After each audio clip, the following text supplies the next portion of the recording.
ఏలూరు జిల్లా నూజివీడు మండలం ముక్కోళ్లుపాడు గ్రామంలో వైసీపీ గూండాలు చేస్తున్న అరాచకాలపై ప్రశ్నించిన ఏబీ వెంకటేశ్వరరావు.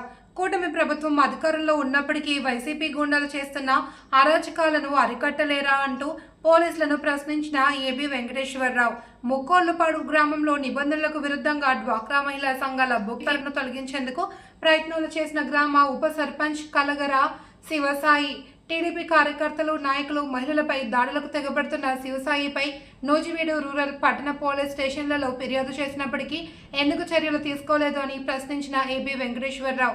గత ప్రభుత్వంలో అడ్డగోలుగా సంపాదించిన డబ్బుతో మదమెక్కి గ్రామంలో రాజకీయాలు చేస్తున్నారంటూ విరుచుకుపడ్డ ఏబీ వెంకటేశ్వరరావు బుక్ కీపర్ పదవికి రాజీనామా చేయకపోతే పద్మ అనే మహిళను చంపేస్తామని బెదిరించడంతో పాటు దాడి చేసి చెయ్యి విరగ్గొట్టారన్న ఏబీ వెంకటేశ్వరరావు. వైసీపీ నుండి టీడీపీలోకి మారి మళ్లీ వాళ్లే పెత్తనం చెలాయిస్తున్నారంటూ ఆరోపించిన ఏబీ వెంకటేశ్వరరావు. వైసీపీ గుండెలు చేస్తున్న అరాచకాలు మంత్రి దృష్టికి, ప్రభుత్వం దృష్టికి వెళ్తుంది అని భావిస్తున్నానని వ్యాఖ్యలు చేసిన ఏబీ వెంకటేశ్వరరావు. వైసీపీ గూండాలు చేస్తున్న అరాచకాలను పోలీసులు అరికట్టకపోతే గ్రామస్తులే తగిన గుణపాఠం చెప్పవలసి వస్తుందన్నారు ఏబీ వెంకటేశ్వరరావు. ఏ విషయంలో సమాధానం చెప్పాలో వాళ్ళు చెప్పాలని సమాచారం నాకు ఇవ్వమ్మా అని చెప్తే ఇవ్వాలి, లెక్క ప్రకారం ఇవ్వాలి. మీరు లిఖితపూర్వకంగా ఏమి ఇవ్వాలా, ఈ సమాచారం నాకు పంపించండి, సమాచార చట్టం ప్రకారం మీరు సమాధానం ఇవ్వాల్సి ఉంది కాబట్టి అని మీరేమి ఇవ్వాలా. దానికి సమాచారం కోసం మీటింగ్ పెట్టాల్సిన పని లేదమ్మా సిసి గారు. ఒకటి రెండోది చెప్తారు, అది అయిపోయింది. రెండోది వాళ్ళు కంప్లైంట్ ఇచ్చారు. కంప్లైంట్ ఏమని ఇచ్చారు? మా ఊర్లో సుమారు 50కి పైగా మహిళా సమావేశ సంఘాలు ఉన్నాయి.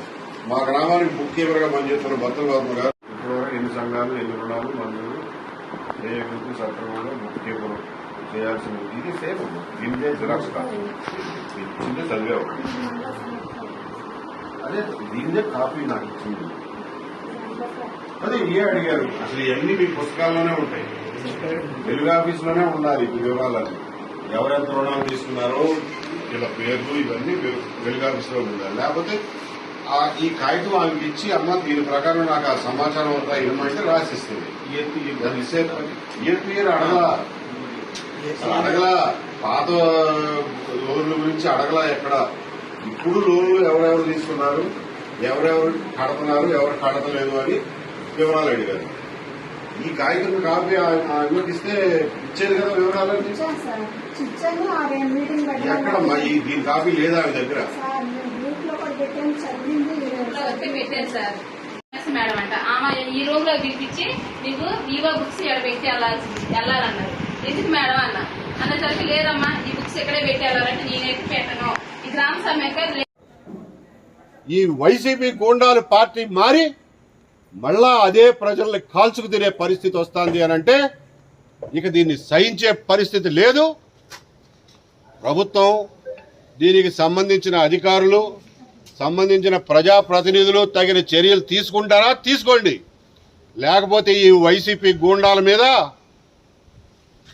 మహిళలే చాటలు, చెప్పులు, చీపుళ్లు పట్టుకుని ఎగబడాల్సి వచ్చే పరిస్థితి వస్తుందని చెప్పి హెచ్చరిస్తున్నాం. కష్టపడి ఎన్నో దుర్మార్గాలను సహించి, ఎంతో అణచివేతను సహించి 5 సంవత్సరాలు ప్రాణాలు ఒగ్గబట్టుకుని కష్టపడి ప్రభుత్వాన్ని మార్చుకుంటే మళ్ళా అదే వైసీపీ గూండాలు పార్టీ మారి ప్రజల మీద స్వైర విహారం చేస్తాంటే, అచ్చోసిన ఆంబోతుల్లాగా మీదకు వస్తాంటే చూస్తూ ఊరుకునే పరిస్థితి లేదని చెప్పి ఒక గ్రామస్తుడిగా ఆమెకు జరిగిన అన్యాయాన్ని చూసి సహించలేక ఈ రోజున మండల ఆఫీస్కి, వెలుగు ఆఫీస్కి వచ్చి దీని గురించి రిప్రజెంటేషన్ చేసి పత్రికాముఖంగా అందరికీ తెలియజేస్తాం.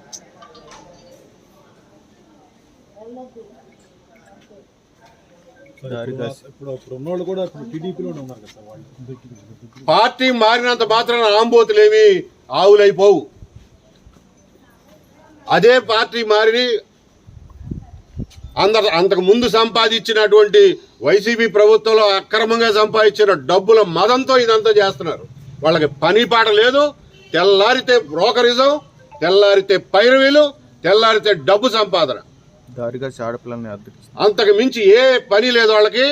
ఇక్కడ ఆఫీసుల చుట్టూ తిరుగుతా, తెలుగుదేశం ఆఫీస్ చుట్టూ తిరుగుతా పొద్దు నుంచి సాయంత్రం దాకా ఎవరిని ఏడిపించి డబ్బులు సంపాదించాలా అనే పని తప్ప ఇంకొకటి లేదు. వీళ్ళని గుర్తించి గమనించి తెలుగుదేశం పార్టీ కూడా చర్యలు తీసుకోవాలని చెప్పి నేను కోరుతున్నా. లేనినాడు ప్రజలు అన్యాయానికి గురవుతున్నటువంటి ప్రజలు వాళ్ళంతటా వాళ్లే చర్యలు తీసుకోవాలనే పరిస్థితి వస్తుందని కూడా చెప్తున్నా. ఎందుకంటే 5 సంవత్సరాల తర్వాత ఇంకా ఈ వైసీపీ గూండాలని సహించే పరిస్థితి అయితే ఆ ఓపిక మాలో లేదు.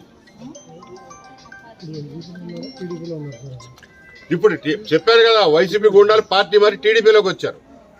వాళ్ళకి మొత్తం పెత్తనం, మొత్తం అన్ని శాఖల మీద అన్ని గవర్నమెంట్ డిపార్ట్మెంట్ల దగ్గర వాళ్ళదే పెత్తనం నడుస్తా ఉంది.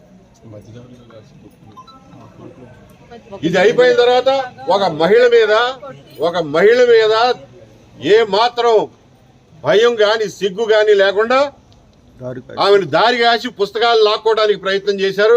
దాని మీద కంప్లైంట్ ఇస్తే దీని మీద ఏం చర్యలు తీసుకున్నారో వాళ్ళ పోలీస్ స్టేషన్కి పోయి కూడా అడగడానికి నిశ్చయించుకున్నాం. అలాగే వీళ్ళని ఆటోలో తీసుకొచ్చినందుకు ఒక ఆటో డ్రైవర్ని పట్టుకుని కొడితే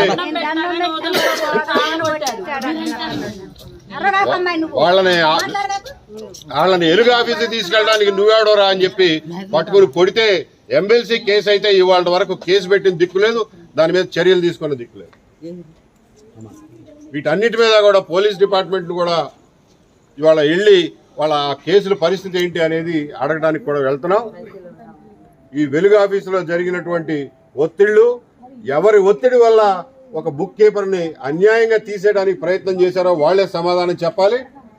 అటువంటిది ఏదైనా జరిగితే మాత్రం తదుపరి ఏం చేయాలో అది చేస్తామని చెప్పి కూడా చెప్తున్నాం. సార్, ఈ విధమైన పార్టీకి చెడ్డ పేరు చేస్తున్నారు కాబట్టి మంత్రి గారి దృష్టికి తీసుకెళ్తారా, లేదంటే అధిష్టానం దృష్టికి వెళ్ళి పేర్లు మీడియా ద్వారా చెప్తున్నాను, మంత్రి గారి దృష్టికి వెళ్తుందని ఆశిస్తున్నాను. పేర్లు ఏమని చెప్తారండి? వైసీపీ ఉన్నాయి, ఇందులో ఉన్నాయి పేర్లు. కలగర శివసాయి ఇటన్నిటికీ ముఠాకి నాయకుడు, వాళ్ళ వెనకాల ఉండే పెత్తందారులు ఉన్నారు. తరతరాలుగా వచ్చేటటువంటి పెత్తందారులే మళ్ళా ఇవాళ పార్టీలు మారి అధికార పార్టీ ముసుగులో మళ్ళా అదే పెత్తందారితనం, అదే గూండాయిజం చేస్తున్నారు. ఇబ్బంది పడుకుంటా ఎన్ని గ్రూపులు ఉన్నాయి సార్? ఇబ్బంది అని చెప్పిన గ్రూపులు 9 గ్రూపుల వాళ్ళు కంప్లైంట్ చేశారు. అందులో 4 గ్రూపులు డిఫాల్టర్ గ్రూపులు, మిగిలిన 5గురిని కూడా బలవంతాన సంతకాలు పెట్టించారని చెప్పి వాళ్ళు చెప్పారు.